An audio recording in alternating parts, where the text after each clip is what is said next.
ஒரு நெல்லிக்காயை நன்கு மென்று தின்னவும். சுத்தமான தேனை விரலால் ஈறுகளில் தினம் தடவா, வீக்கம் குறையும். 2 வெங்காயம் நறுக்கி 2 ஸ்பூன் சர்க்கரையுடன் உண்க. மாந்தளிர் இலைச் சாறு 1 பங்குக்கு 2 பங்கு தண்ணீர் சேர்த்து வாய் கொப்பளிக்கவும். பிரம்ம தண்டு இலையை எரித்து சாம்பலாக்கி பல் தேய்க்க, பல் ஆட்டம், பல் சொத்தை, பல் கரை, பல்லில் இரத்தம் வடிதல் எல்லாமே தீரும். ஆலமரப் பாலை பற்கள் மீது தடவினால் பல் ஆட்டம் நிற்கும். ஆயில் புல்லிங் தினம் செய்ய பல் மற்றும் ஈறுகளில் ஏற்படும் வைரஸ், பாக்டீரியா தொற்றிலிருந்து விடுபடலாம். கோவைப்பழம் அடிக்கடி சாப்பிட பல் பலப்படும். நந்தியாவட்டை வேரை வாயிலிட்டு மென்று துப்பவும். ஓமத்தை நீர்விட்டு அரைத்து களி போல் கிளறி இளஞ்சுட்டில் பற்றுப் போடவும். ஒரு பல் பூண்டை நசுக்கி, வலி உள்ள இடத்தில் வைக்கலாம். இதுபோல் கிராம்பை நசுக்கியும் வைக்கலாம். கோதுமைப்புல் சாறு அருந்திவர பல்வலி குறையும்.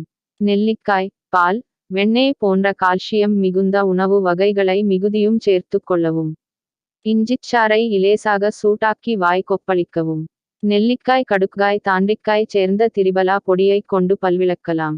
ஒரு நெல்லிக்காயை நன்கு மென்று தின்னவும். சுத்தமான தேனை விரலால் ஈறுகளில் தினம் தடவா, வீக்கம் குறையும். 2 வெங்காயம் நறுக்கி 2 ஸ்பூன் சர்க்கரையுடன் உண்க. மாந்தளிர் இலைச் சாறு 1 பங்குக்கு 2 பங்கு தண்ணீர் சேர்த்து வாய் கொப்பளிக்கவும்.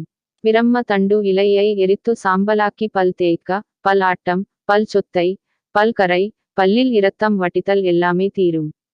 தாண்டிக்காயைச் சுட்டு அதன் மேல் தோலை பொடித்து அதன் எடைக்குச் சமமாக சர்க்கரை கலந்து தினசரி காலை வெந்நீருடன் சாப்பிட பல்வலி, ஈறு நோய்கள் குணமாகும். நெல்லிக்காய் கடுக்காய் தாண்டிக்காய் சேர்ந்த திரிபலா பொடியை கொண்டு பல்விளக்கலாம். சுக்கான் கீரையின் வேரை நிழலில் உலர்த்தி பொடி செய்து பல் துலக்கவும். மகிழ மரப்பட்டையை பொடியாக்கி விளக்கலாம்.